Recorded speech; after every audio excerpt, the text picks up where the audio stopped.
যে শেখ হাসিনা বা আওয়ামী লীগ কোনোদিন পালায় না।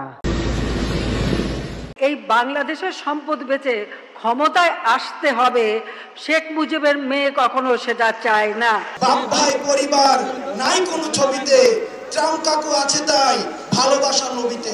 মুক্তিযোদ্ধাদের নাতিপুতিরাও পাবে না, তাহলে কি রাজাকারের নাতিপুতিরা পাবে? আমি তো জানি ভাবার ব্যথা কত কষ্ট, কিন্তু সেই কষ্ট বুকে নিয়ে তো ফিরে আসতে এদেশের মানুষের জন্য। আমি বঙ্গবন্ধু শেখ মুজিবের মেয়ে, ক্ষমতার লোভে নিজের সম্পদ অন্যের হাতে তুলে দিতে আমি কখনো রাজি ছিলাম না। বঙ্গবন্ধুর মেয়ে শেখ হাসিনা দেশের উন্নয়ন, শেখ হাসিনার চেষ্টাতে আজ এলো আবাসন।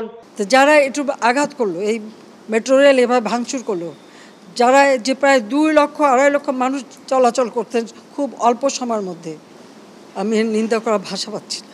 পাগলে কিনা বলে ছাগলে কিনা।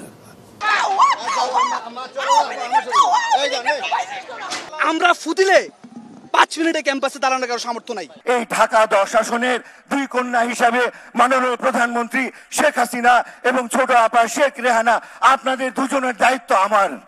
আমি আপনাদেরকে এই এলাকায় দেখে শুনে রাখবো ইনশাআল্লাহ। বাংলাদেশের জনগণের জন্য শেখ হাসিনা আল্লাহর আশীর্বাদ।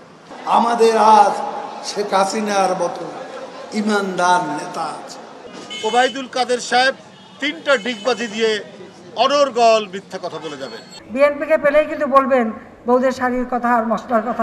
খেলা হবে, বৃষ্টি বাদল মানব না, খেলা হবে।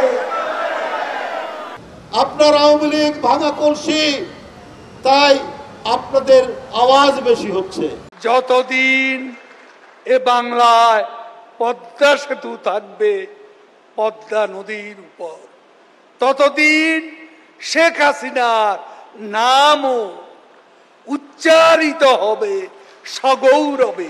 হাসান মাহমুদ, ওবায়দুল কাদের মতো বদমাইশরা কেন গ্রেফতার হয়নি, এ প্রশ্ন কাকে করতে হয় আপনারা জানেন না? আমার ওই রিক্সাওয়ালা থেকে শুরু করে দিন মজুরও ফ্ল্যাটে থাকবে।